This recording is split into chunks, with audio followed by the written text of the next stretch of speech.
Hey guys. Hello, welcome back. Hopefully, or if it's your first time, welcome. I'm Garrett, And I'm Ashley. and you found your way to the dead spot.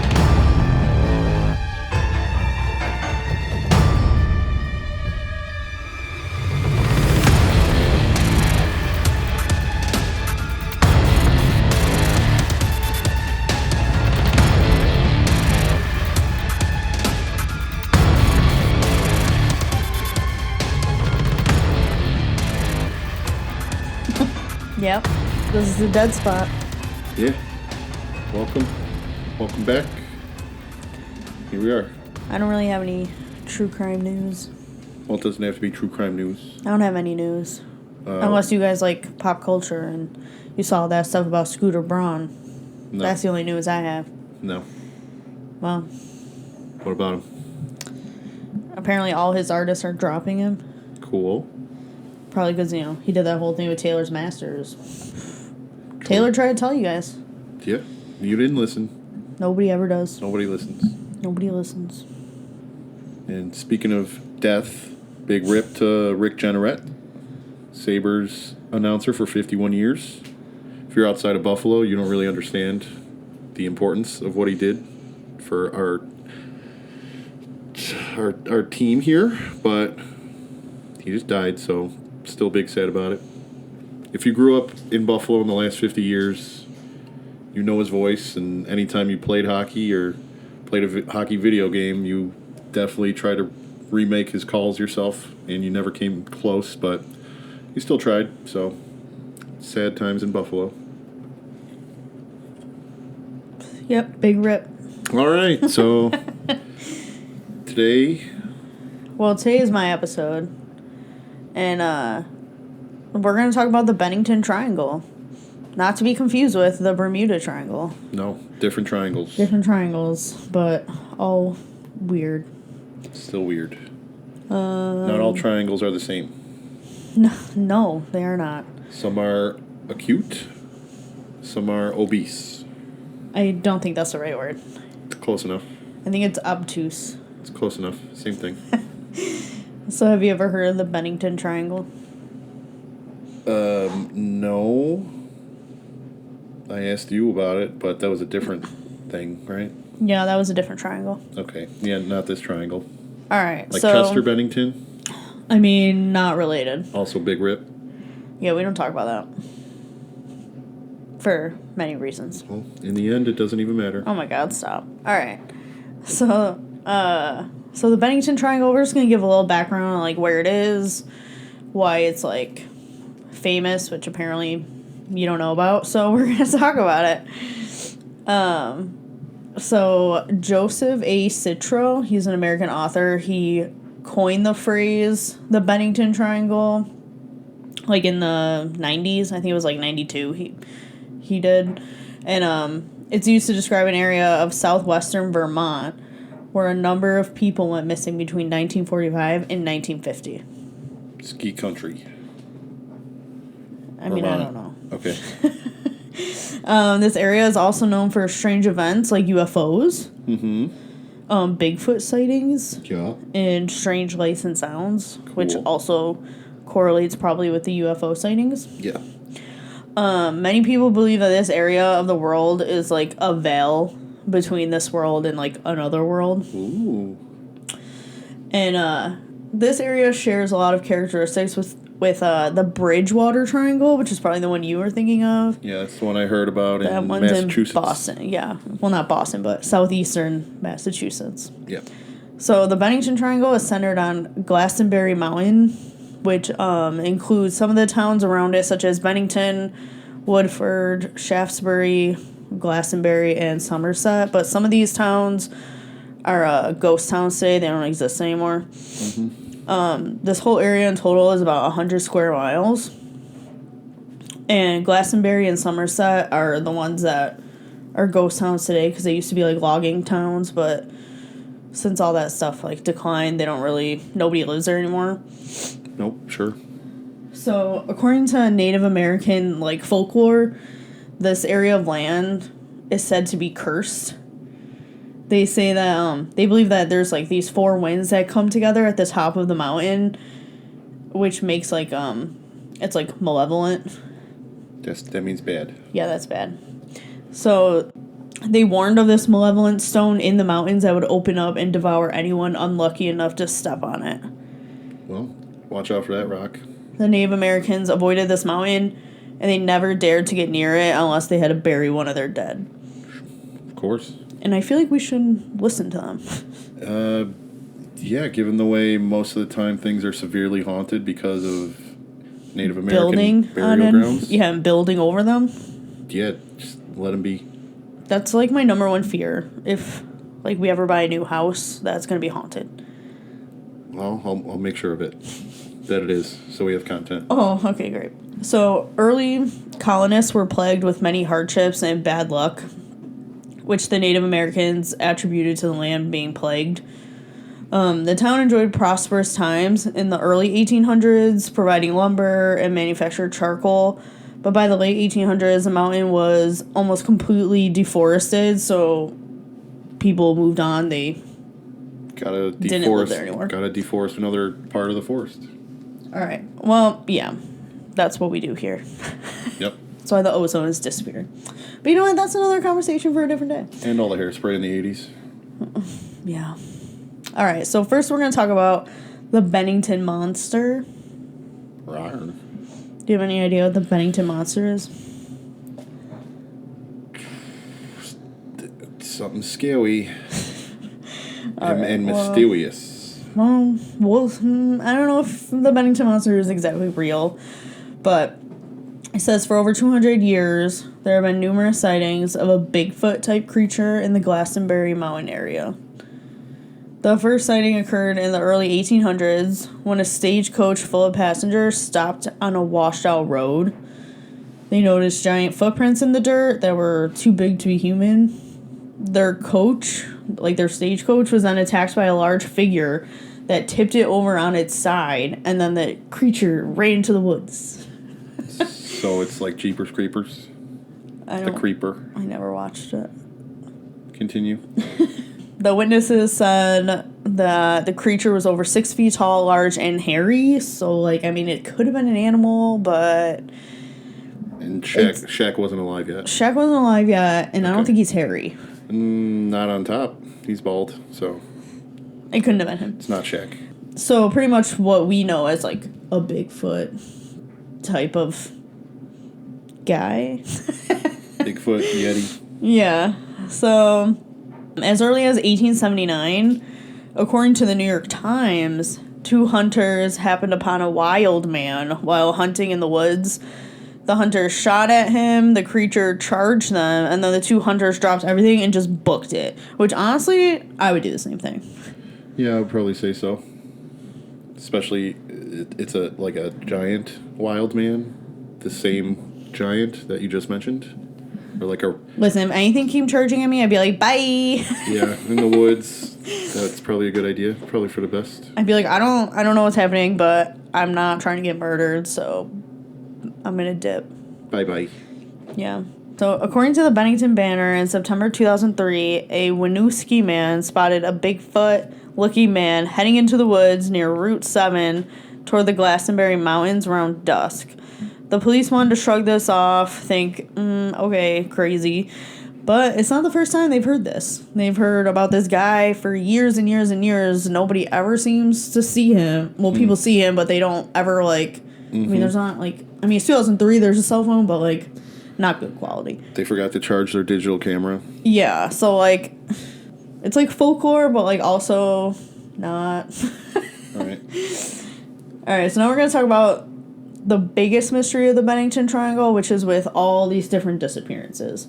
So we're going to talk about, I think it's five main ones we're going to talk about today, but there's allegedly been up to 40 people who have disappeared from this area. Like, they disappear and nobody ever sees them again. Mm-hmm. So the first one is Mitty Rivers. This happened in 1945 on November 12th. 74-year-old Mitty Rivers was out hunting when he vanished. He was hunting in the area of Long Trail Road, Vermont Route 9. Rivers was a guide for a group of 4 hunters since he knew the area very well. And on the way back to, like, their camp, Rivers got ahead of the group, turned a corner, and then nobody ever saw him again. Cool. The other hunters searched the area for him first before, like, calling the police. And then an extensive search was conducted, but no evidence of him was ever found.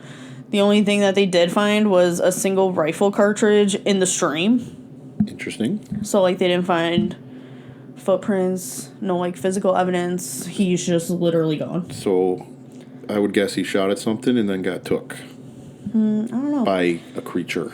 But a lot of the people believe that he would just come back on his own since he was an experienced outdoorsman. They're like, he can survive in the wilderness, like, with no issues. So, like, they didn't think he was lost. Do we know if he was prepped for survival or he was just, what do you say, showing people around? Well, he was an outdoorsman, so... He was probably strapped up. He probably had stuff. Yeah, but I mean, literally nobody ever found him.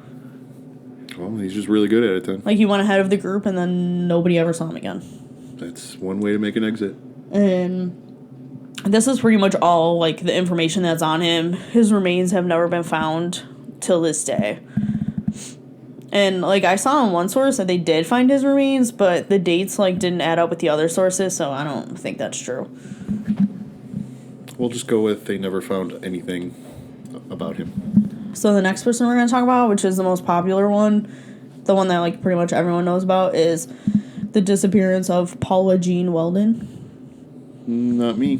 You've never heard of this? I've heard of Paula Dean. Okay. Cooking lady. Well, we're not talking about Paula Dean. Paula Jean. What's her last name? Paula Jean Welden. Yeah. So, we're going to do, like, a little background on Paula, because she's, like, you can find information about her. Like, the other ones, there's not, like, really anything out there about them. But, she was born on October 19th, 1928 in Stamford, Connecticut. She was the oldest of 3 sisters. Her father was a well-known industrial engineer, architect, and designer, William Archibald Welden. Have you heard of him? I've heard the name Archibald. He apparently created many household utensils, as well as stylish cocktail shakers and other objects. Do you know what kind of utensils? Like silverware. Still no. And her mom's name was Jean Douglas. Paula was 5'5", super pretty, a sophomore at Bennington College, and when she disappeared, she was only 18. All right. So on December 1st, 1946, so a year after Mitty Rivers, Paula wanted to go hiking on a portion of the Long Trail. But this is also the same trail where Mitty Rivers disappeared from just a year before. Not good. So she asked a bunch of other friends to join her on this hike, but they were all busy, so she was like, fuck it, I'm going to go alone. Well, I mean, we already know this isn't going to go well, but, you know, just PSA, just never go hiking by yourself. Well, I think now it's different, because everyone's like, I'm probably going to get murdered in the woods if I go by myself. Well, yeah. You might get murdered, or like, you might get tucked. But this is also 1946. Like, I mean, what's happening in 1946? Soldiers are coming back from World War II, so they got to start making babies, and that's where the baby boomers come from. That's about all I know right now. Okay. Without looking into it. Well, so she went to her dorm, she changed her clothes, she left around 2:45, and since it's winter, it gets dark around, like, 5. Yeah, tell me about it. So, yeah, by 5 o'clock, it'll be pitch black. Oh, yeah, no, we know. Can't wait for that. We know around here. So it doesn't seem like she planned to be out that long. She didn't bring extra clothes to accommodate for the temperature drop. So that's what the police determined, that she was not going to be gone for her hike that long because she only went out in, like, a red jacket, like a light jacket, and, like, pants. Makes sense. So Paula then hitched a ride from a local contractor, Lewis Knapp, and he drove her as far as his house, which was 2.5 miles away from the Long Trail entrance. And at this point, the police believe that Paula walked or hitchhiked the rest of the way to the beginning of the trail. Several witnesses said Paula was wearing a bright red jacket. A storm employee in Bennington remembers seeing her and giving her directions, like, to the exact start of the trail. Yep. So as she began her hike, she encountered a group of hikers that were coming out of the trail as she was going in. And she asked them questions about the long trail and then began her way north through the trail. So then the police know that she walked on the road portion of what is today known as the Harbor Road Trail. She was on this trail late into the afternoon, and after this, no one is sure of, like, where she went. Authorities then think she may have gone to the woods and then continued her walk down Bullis Brook Valley. There are no sightings of her after the Faye Fuller camp. Yeah. An elderly couple say they were hiking about 100 yards behind her for, like, a really long time. They say they followed her around a corner of the trail, and they never saw her again. Just like the first one. Yeah, interesting, isn't it? Very. And they say once they turned the corner, they expected to, like, see her again in front of them, and she was just nowhere around. She gone. Yeah. So at first there was no concerns about Paula's disappearance, like, until she started missing her classes because her roommate thought she was at the library. And then, you know. How long do you think she's at the library? Well, I don't know. Maybe she was really studious. But, Well, like, what if she's at the library and then she goes to sleep and then she wakes up and she's gone? Like, oh, she went to class. Like, she came back and went to class while I was sleeping. All right, so then once she realized that, like, her roommate didn't come back, she alerted the school administrators, who then began, like, a search around the college first. Like, maybe she's in the cafeteria, maybe she's in the gym, maybe she's having a rendezvous, who knows. And then when they didn't find her, they called the sheriff's office to begin looking for her. How long has she been missing before they started looking? I think it was, like, the next day. Okay, good.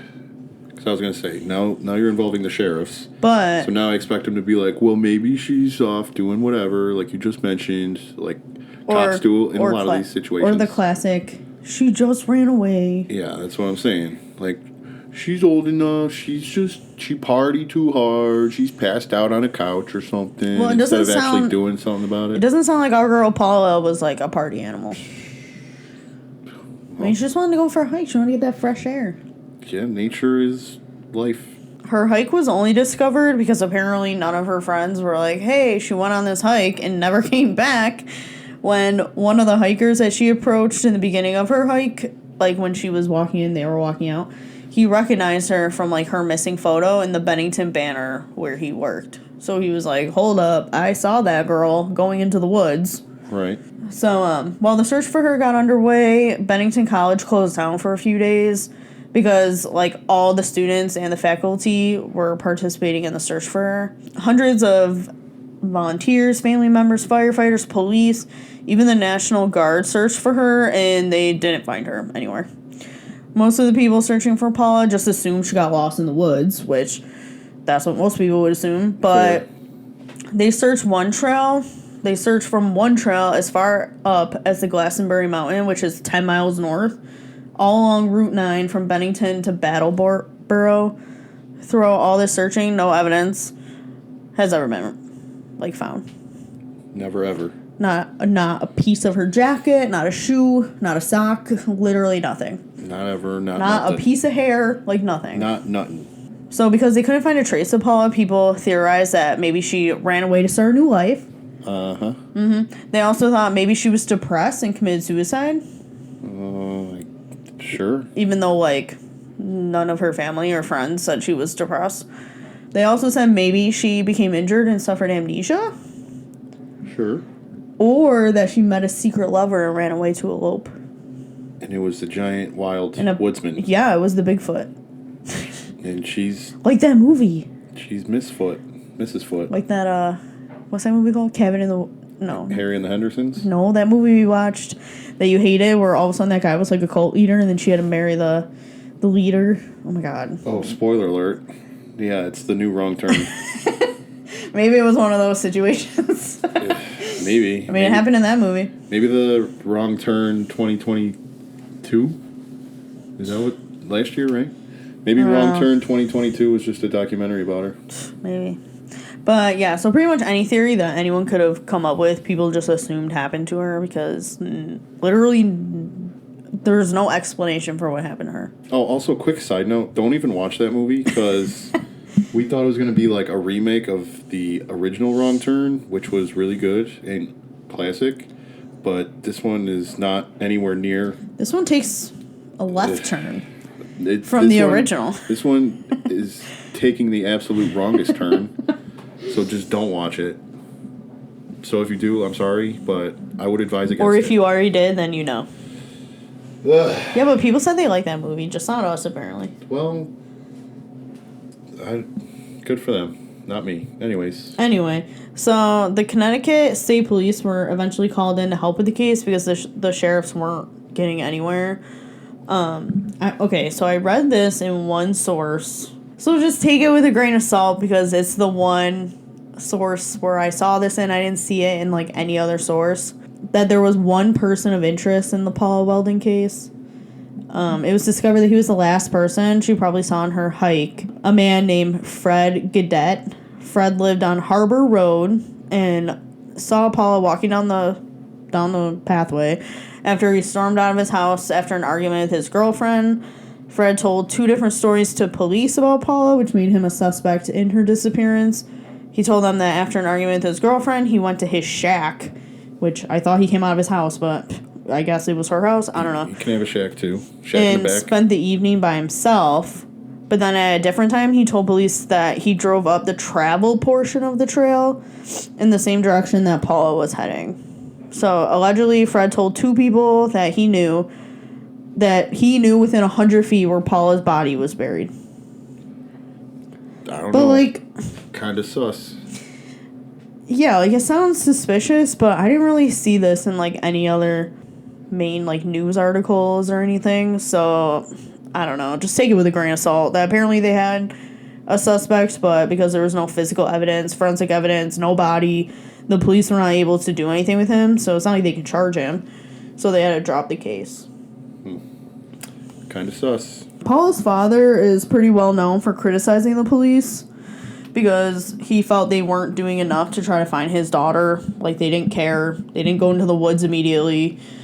And he was, like, you know, a pretty well-known rich guy. So because of this, Vermont, they didn't have a statewide police department that could help them, so they had to go to Connecticut for help, which wasted, like, more time searching for his daughter. So Vermont just straight up had no police. They didn't have state police. Before this. What year is this again? 1946. So they didn't have state police. They had, like, 40-something. sheriffs, but they didn't have a state police department. Right. So, And this is why they do now. yeah, so this is why they do now. So, because of Paula's disappearance within 7 months, the Vermont State Legislature created the Vermont State Police. So, to this day, they're responsible for all wilderness search and rescues. Well, that's good. I'm sure they helped find at least a few people that went missing since then. Yeah, her case remains open, All right, but still unsolved. Well, let's get to work. So, the next one we're going to talk about is James Tedford. James Tedford? Tedford. Tedford. Yeah. The James Tedford? Do you know this? No, tell me about him. Okay. Well, he disappeared on December 1st, 1949, which is 3 years to the day that Paula Welden disappeared from the same area. Sheesh. So they're all disappearing in the same area around the same time, and it's really creepy. All right. So James was a World War II veteran. See, I told you they're coming back. Yeah, they're coming back. They're coming back. And a resident of the Bennington Soldiers' Home. Okay. Yeah. He took a trip to St. Albans to visit some family members and stay with them for a few days. And after his visit was ending, his family members took him to the bus station, watched him board the bus for home, and this was the last time his family ever saw him. Okay, so he's just driving away on a bus. I'm surprised you haven't heard about this one. No. So according to witnesses, including the bus driver, James was still aboard the bus at the last stop before the bus stopped in Bennington. Somewhere between the last stop and Bennington, James just disappears off the bus. Just gone. Nobody knows where he is. He definitely didn't get off. All right. Just gone. And there's no bathroom on the bus. It's a public bus. Like No. Okay. Okay. And they searched the whole bus for him, and he was nowhere to be found. And it's not like you know in like Speed where they have that like side door. Like there wasn't those. So he wasn't under the bus trying to disarm a bomb? No. Okay. And his luggage was still on the luggage rack, and an open bus timetable was on his seat. So it's kind of like he got up to like go somewhere, and then was just literally disappeared. He's just He's gone. That's it. He's gone. Yeah, he was never seen again. And no evidence of where he went has ever been found. All right. Like, even if the bus driver was like, yeah, I literally saw that guy, and I looked up, and he was gone. I don't know. I don't know. I don't know. Yeah, nobody does. I don't know. Do you know? No. I don't. Who does? All right, and then we're going to talk about Paul Jepson. Okay. Like Carly Rae? I don't know if they have a relation. Could be like her great-great-great-great-grandfather. I mean, I assume... Probably not that many greats. Because you said he goes missing, so... So probably not. Okay, so he was born on March 15th, 1942. Mm-hmm. On October 12th, 1950, 8-year-old Paul Jepson went missing when he went with his mom to feed some pigs. All right, gotta feed them pigs. His mom left Paul unattended in her truck for like about an hour while she was doing what she's gotta do. An hour. But when she returned, Paul was gone. I mean, okay, an hour is a long time to leave a kid in a car.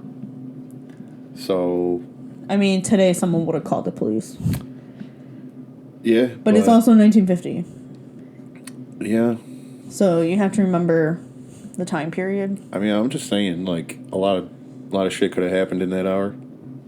Well, obviously, since he's gone. True. She said that an extensive search for Paul was conducted, but no trace or evidence of him was ever found. Paul's father claimed that he had an unnatural desire to go into the mountains just a few days before his death. Maybe he's one of those the ghost inside my child kind of kids. Oh God, those kids are so creepy. He's like, in my previous life, I was a hiker in the wilderness. I yearn for the woods. Why are you doing that voice? Because he's a kid. He's like, I yearn for the wilderness. I want to be in nature. I don't know. I think it's weird that they're all they're all vanishing from this exact same area, and I didn't even get to. There's still more. At the same time of the year. You said it's December again? Mm-hmm. Merry Christmas. Or whatever holiday. Apparently when they were out... I just thought of that kid. That apparently kid. Because I said apparently. Apparently. When they were out looking for Paul, his mother said he was wearing a red cloth. Which should be noticeable from afar, because, red is bright as fuck. What does that mean? Hold on. It's ironic to note that both Paul and Paula Jean Welden were both last seen wearing red clothing. Okay. And vanishing from the same area of the mountains. True. Allegedly, when the bloodhounds were called in, not called, because they can't talk on the phone, they were able to trace Paul's scent to the same roadway Paula Jean had disappeared from years before. Interesting. Some people speculate that since his scent was traced to the roadway, that could indicate a child abduction. And how old was the other lady? She was 18. 18 and 8 years old? I mean, like... We'll get to theories near the end. Maybe someone's just scooping up the young people. I mean, I guess, but that's a pretty big age gap. I don't know how they think. I don't know what he likes. Allegedly... to this mystery person. I mean, you don't think it's weird that it's around the same time they were both seen wearing red clothing and they allegedly disappeared from the same area, like the same roadway. Yeah, so maybe the guy got off work for Christmas break, holiday break, and he's just driving around snatching up people walking down the road. I mean, maybe wearing red. I mean, we can talk about theories when I'm done. Okay. I had to take a minute here for a break because if anyone else out there enjoys watching WWE wrestling these days, I was just notified that Bray Wyatt has died today. And, like, what the fuck? What? Terry Funk died yesterday. Yeah, but I just saw he was only 36. This is wrestling talk for a minute. Well, whatever. But, yeah. He was, like, my favorite, and they always try to get him a character, and it was fucking awesome, and then they just never did anything with it. How long ago was it now?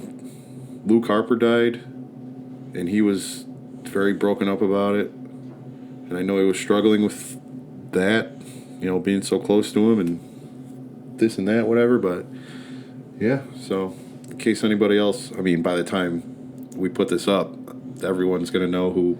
Well, it'll be a couple days, probably. Has to know about it. We'll know, but... Yeah, so... Bray Wyatt. according to Triple H's tweet, unexpectedly passed away today. So I'm pretty shocked about that. So I don't know what else to say about that. So guess we can continue on with this story for now. Okay. R.I.P. Wyndham Rotunda, a.k.a. Bray Wyatt, and everyone who... I don't know what to say. All right, so... Back to the story. So anyway, yeah, so we talked about Paul Jepson, who went missing on October 12th, and then only 16 days later, on October 28th, 1950, Frieda Langer, I could be butchering that, disappeared. She was 53, and she went on a hike with her cousin, Herbert. When they were only a few yards away from the campsite, like on their way to the hike, Frieda slipped and fell into the stream, soaking her clothes and shoes. She asked her cousin, like, wait here, I'm gonna go change real quick, and then I'll come back, and then we can go on our hike. Only she, like, never came back. Never. So when Herbert went to the campsite to be like, yo, where the fuck you at? He discovered that his family was like, she was never here. All right. She had seemingly disappeared in like the 5 minutes. She was gone from his sight, just like everyone else. Over 400 people, like the police, firefighters, volunteers, etc., searched for Frieda only to come up empty. They eventually had to call off the search, and 7 months after she went missing, her body was discovered by the Somerset Reservoir. Okay, so we actually found her this time? She's the only body that's ever been recovered. All right. Well. This area, but the weird thing about it is this exact area where she was found was extensively searched. And she wasn't there before. So obviously they think her body was put there after they had searched it. Right. Her body was too decomposed to actually determine the cause of death. And to this day, her body is the only one that's ever been found. Although her case still remains unsolved. All right, well, I mean, at the very least, you got a body, so you found one. I mean, that's, like, good for her family, but also they don't understand what happened to her. Yeah. I mean, like I said... Like, how do you go... You're walking 100 feet or whatever she was walking to go back to your campsite, and you disappear? Someone snatches you? Hey, you never know. Well... We can talk about theories now, if you want. Well, I'll go back to my serial abductor. Well, some people do believe that the 5 disappearances are the result of a serial killer in the area. But there's, like, no direct links to any of the missing people, so it's hard to say. And plus, they've never found any bodies, so... And then just never found anything at all? Yeah, no blood, nothing. Yeah, that's a little sus. So, like, that's one of the theories, but a lot of people are like, that's probably not it. Other people believe that it's something paranormal and sinister, similar to what the Native Americans believed about the land being cursed. But nobody listens. No, nobody ever listens. No, they were here first. They were here the longest. They know shit, so listen to them when they talk about the land. Yeah, if they say an area is evil, it probably is evil. Fuck.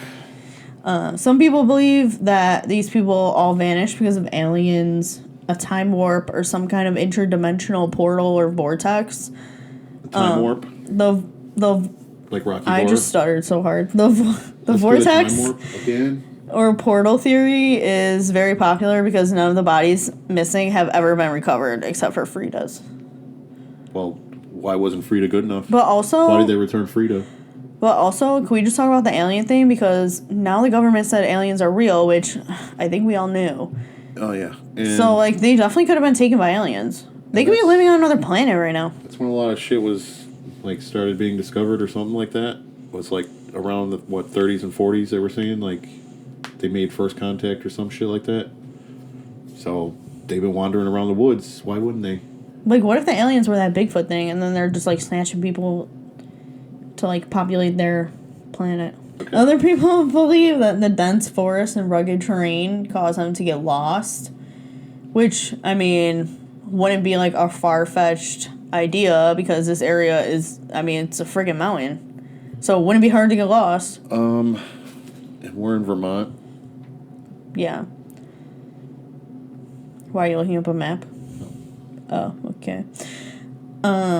They also think that, like, while they were lost, they may have been attacked by an animal and killed, leaving no trace of their body. And because this area is extremely remote and secluded, it's often why people believe there could have been a serial killer in the area, but like we said before, there was no blood or anything found, so I find that hard to believe. Yeah, because I was going to mention how maybe, like you said, these people got lost, and then if they died or fell off a cliff or something, like what kind of animals are around? Like maybe they just got ate. Yeah, but like wouldn't their bones at least still be there? Like no animal's gonna eat their bones. They might. I don't think, unless it's like a pig. I don't think. They could have moved them somewhere and into a stream or something, because a quick Goog of Vermont wildlife shows me that there's foxes, bobcats, raccoons, muskrats, and black bears. I mean, yeah, a bear could tear your ass apart, but it's not going to eat your bones. No, but again, I don't know. I mean, are those the same animals that were in that area in like 1945? And what about the guy on the bus? He wasn't even in the woods. Okay, well. That's why I was like, yo, the guy on the bus just reminds me of that Manifest show where like those people are on that plane and they just feel a rumble, and then it turns out they've been missing for 5 years, just vanished. Yeah, he's... kind of like that Malaysian flight. I swear I'm going to do an episode on that. Sure, because I don't really know a lot about it. Like, that is real weird to me. Yeah, maybe bro just got vaporized by the aliens. I don't know. So this area remains really like the Bennington Triangle is popular with people because all 5 of these people vanished without a trace around the same area of the mountains. There could be a rational explanation for this, or something more sinister could have happened. Nobody knows because there's no evidence, and the cases all remain unsolved to this day. The natives know.